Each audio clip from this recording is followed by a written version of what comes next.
I'm going to be talking to the man who set the record for the fastest knockout in lightweight history. And he did it in his UFC debut. Terrance, just thinking back to that moment, how special was it that you did that not only in general to set the record, but also in your UFC debut? Like I said, I think it's definitely the best debut in history. 0 damage taken, fastest knockout in the lightweight division. Like, couldn't ask for a better night. And you did it on a UFC pay-per-view. It was before the main card, but were you able to meet any of the people who had, great wins like Brandon Moreno or Izzy? I got to meet both of them. So yeah, they're both very humble champs, very cool people, very, very good hearts. You can tell when someone's a real one. And when you were watching it, what was the energy like with Brandon Moreno dethroning Davison Figueiredo? Did you think that was going to happen? Actually, I didn't, but I wasn't mad about it all. We're under the same management, and that looked really good for the whole squad. So it was spectacular. He did his thing. And Brandon Moreno is another UFC fighter that comes in and out of the High Rollers HQ. I know you were in Vegas. You got to do a little tour of Extreme Couture, High Rollers. So what were you thinking of the Vegas location, and is there a chance that you could ever be moving there in the future? Yeah, we're definitely looking into getting down to Vegas. So probably within the next year. Wow, so in 2022, there could be some big changes there.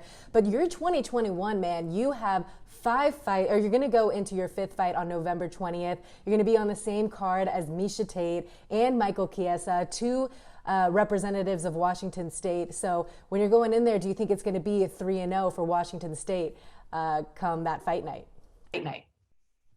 Yes, I think so. And we're looking to bring all the hype down to Washington, show that we have great martial artists. We don't got the biggest gyms, we're just hard workers, and we're going to prove that November 20th. Nice to know that you got this kind of quick-ish turnaround. When did you get the news that your knee was okay after that post-celebration mishap?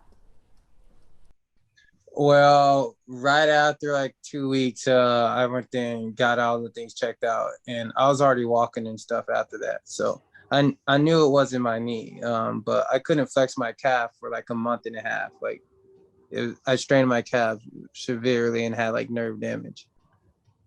Yeah, easy recovery that just took time since it was a nerve damage thing, or was there kind of some physical therapy that also went into it? Physical therapy, because like I said, I thought I ruined my calf. I couldn't even flex it. I was tripping out.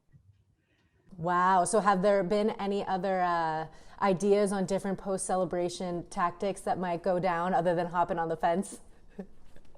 Yeah, I was just super excited, but like, who wouldn't be there? It was incredible. Hell yeah. I mean, who wouldn't be that excited? Everyone was so happy to see that go down. And then you stayed in Vegas and you were ready to get in there with Dan Hooker. You tweeted that if Nasrat wasn't available, that you'd be willing to step in. So what makes you so confident that you would want to go into a fight against a ranked fighter in the lightweight division? I think it's preparation, and I think it's just a combination of everything, growth, experience. Like, I'm not scared of no one. Like, I never have been. Like, only person I fear is God, and that's kind of how I grew up, Like, they're like, my mom always told me the bigger they are, the harder it falls. So it's like, it ain't nothing new. Like, I'll fight anyone. Like, you can't say you're the best fighter in the world if you're not willing to fight anyone. A lot of your answers, they always go back to advice that your mom gave you or advice that you didn't listen to from your mom and you wish you did. So I think that's awesome that you guys have that relationship. Are you guys still very close, and do you live together? Is she a big part of your, I guess, mental strength going into fights? And also, it's always been like kind of like that. I always thought I was a bad motherfucker, like since wrestling, even when I lost, I always thought I was going to be a state champ. Like, anything I put my mind to, like, I refuse to be denied, Lightweight division has a lot of personalities that are super out there. You have Paddy Pimblett, who also had a first round knockout. So do you see your personalities and your styles being a very entertaining fight in the future? If me and Patty fight, I'm gonna knock him out. The dude's a good grappler, but I don't think he's very good at striking. He keeps his chin up. His kicks are lazy. And I honestly feel like I'll knock any of these guys out. I'm not gonna lie to you.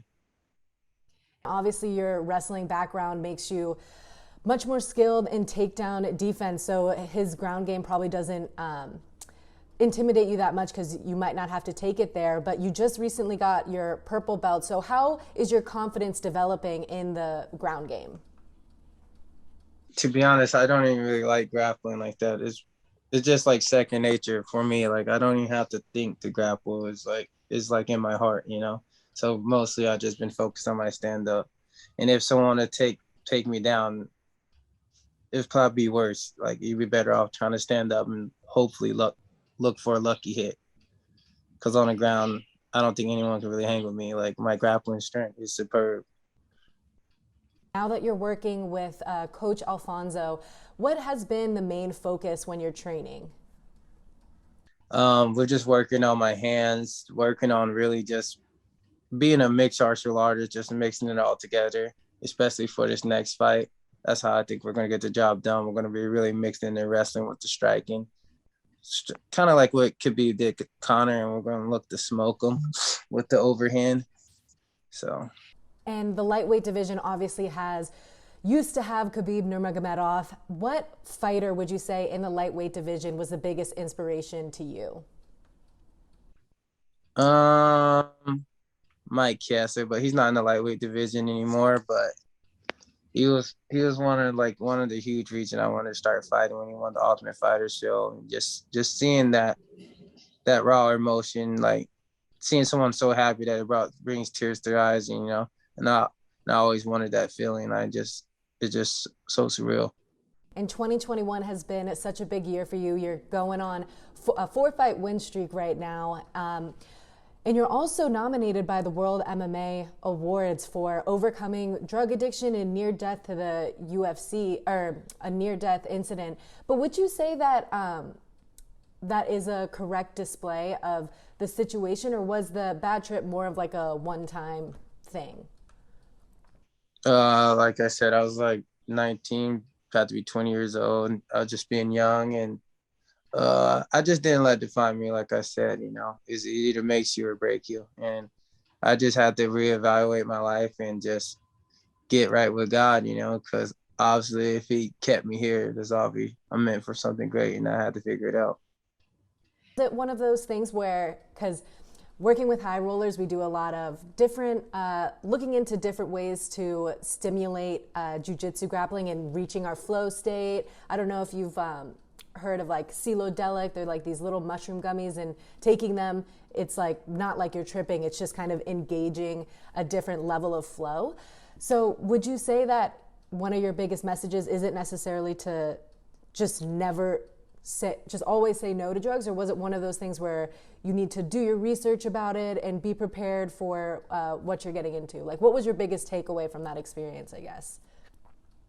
I would say just know your limits and stuff. And my stuff's more for like the youth, to be honest. Like cause I was a youth at risk back in the day, cause like my mom wasn't able to be there when I was growing up. I had to live with my grandma, so like that kind of hit me deep, and my dad wasn't around. So like really mine is to target youth who feel gone. I just want them to know, like, you don't have to do drugs to be happy. Like my job is the younger generation, our future. That's what I look to target. That's what I'm looking to build up, you know, the next generation.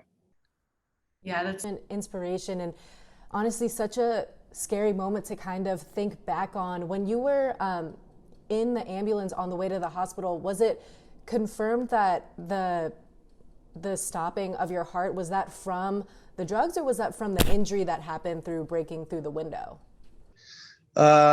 I didn't cut my neck. A lot of people think I cut my neck, but I cut like right above my eye, and it was leaking blood. I think it was a combination of the drugs and me getting tased and getting choked by the cops, like, because I was wrestling around with the cops for an hour, and I'm already tripping on drugs, and Wow. my heart's already at a very high rate, you know, wrestling around and stuff. So it's just a combination of all of that. I think so. And just out of curiosity, was it the first time you had ever done psychedelics, or had you experimented with them before? Yeah, I experimented them before. It's just like more I thought I was invincible, and I was just doing too much. Yeah, I definitely feel you on that. I remember I had an acid trip, and it was a completely normal acid trip.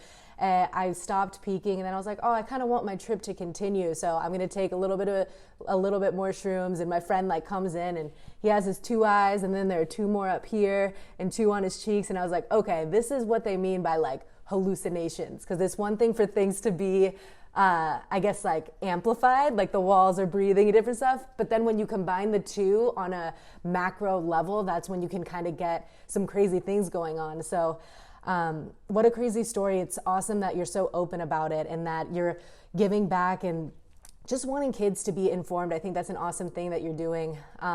When it comes to the different things you're kind of branding off with, I see you do use some CBD.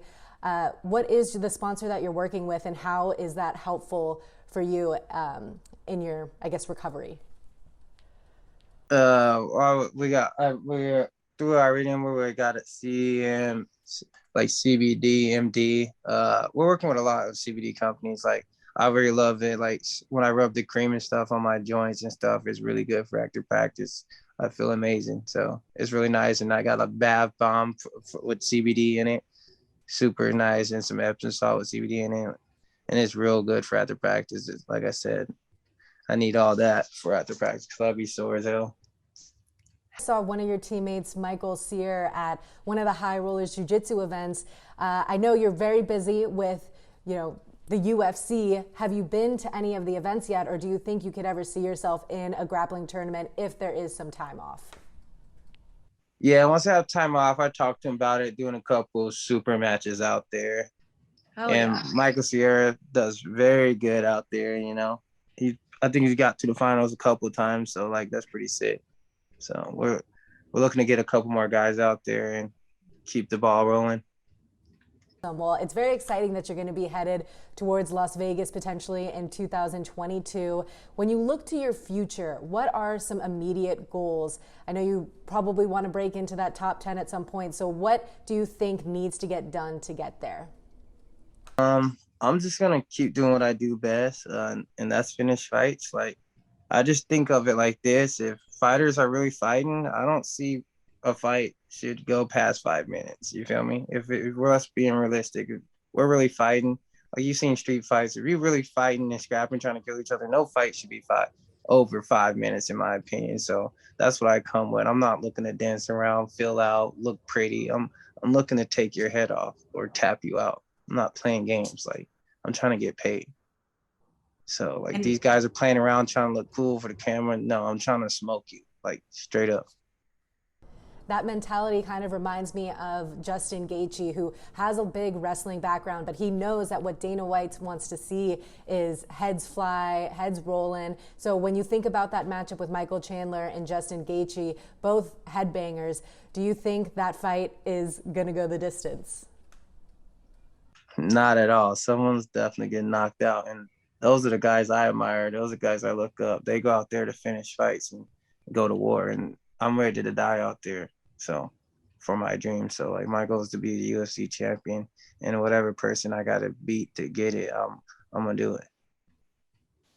Your story. One of these days, I want to get an in-person, more type of informal podcast with you going on, maybe at High Rollers or something, because your story is so interesting. I think it's awesome that you're helping kids out, wanting to keep them informed about how things can take a bad turn, but how you also still want to be involved with things like High Rollers, who say that there is room for alternative medicine in the sport of mixed martial arts. So it was awesome getting to know you a little bit, and we can't wait to see you on November 20th. Terrance McKinney, thank you so much, and we'll see you on November 20th. Yeah, thank you for your time. I appreciate it. And all glory to God for what's about to come. There's no way anyone could tell me that God's not real once they see what I do through this journey.